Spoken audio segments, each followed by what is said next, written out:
stated about the apprentice's search for her own identity.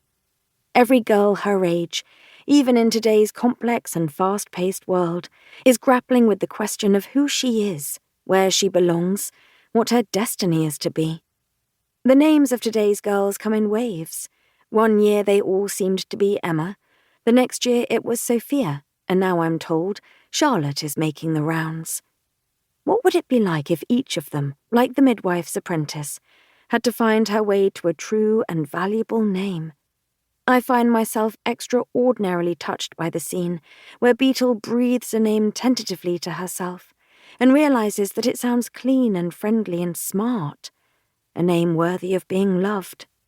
And this is the same girl that the author told us at the beginning hoped for nothing.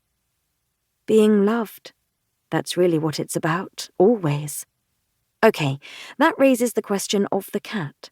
I confess that I'm a dog person myself. When, in books, I've given a pet companion to a protagonist, it's generally been a canine. Still, even though I'm not convinced that cats are truly loving creatures, I do appreciate Purr, the cat in this book. Things do not come easily to the midwife's apprentice, and somehow the prickly haughtiness of a cat does seem better suited as a foil and confidant to Alice than the obsequious and indiscriminate affection that a puppy would bring to the page. And after all, Purr refuses to abandon her when she herself is tempted to give up. And maybe it is Purr whose enigmatic stare, with his gooseberry eyes, convinces the midwife's apprentice to declare, "I know how to try and risk and fail and try again and not give up." Good for her, and for all girls like her or becoming like her, and for the cat and all cats, and all midwives as well. 1. The Dung Heap. When animal droppings and garbage and spoiled straw are piled up in a great heap, the rotting and moiling give forth heat. Usually, no one gets close enough to notice because of the stench. But the girl noticed, and on that frosty night burrowed deep into the warm, rotting muck, heedless of the smell. In any event, the dung heap probably smelled little worse than everything else in her life. The food scraps scavenged from kitchen yards, the stables and sties she slept in when she could, and her own unwashed, unnourished, unloved, and unlovely body. How old she was hard to say. She was small and pale, with the frightened air of an ill-used child, but her scrawny, underfed body did give off a hint of woman, so perhaps she was 12 or 13. No one knew for sure, least of all the girl herself, who knew no home and no mother, and no name but Brat, and never had.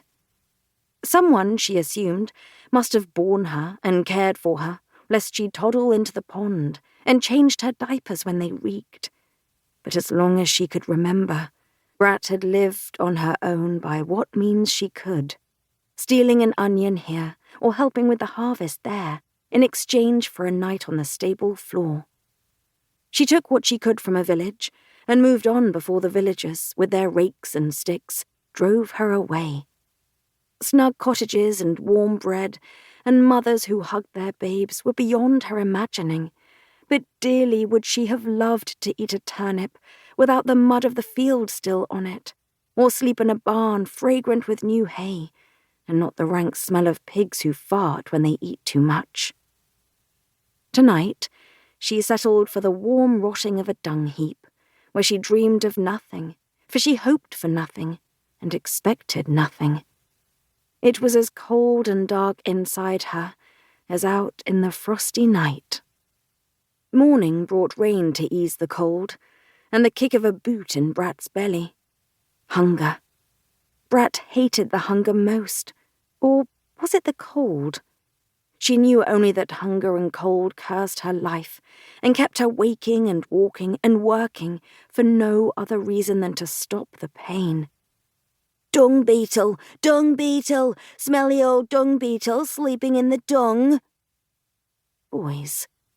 In every village there were boys, teasing, taunting, pinching, kicking. Always they were the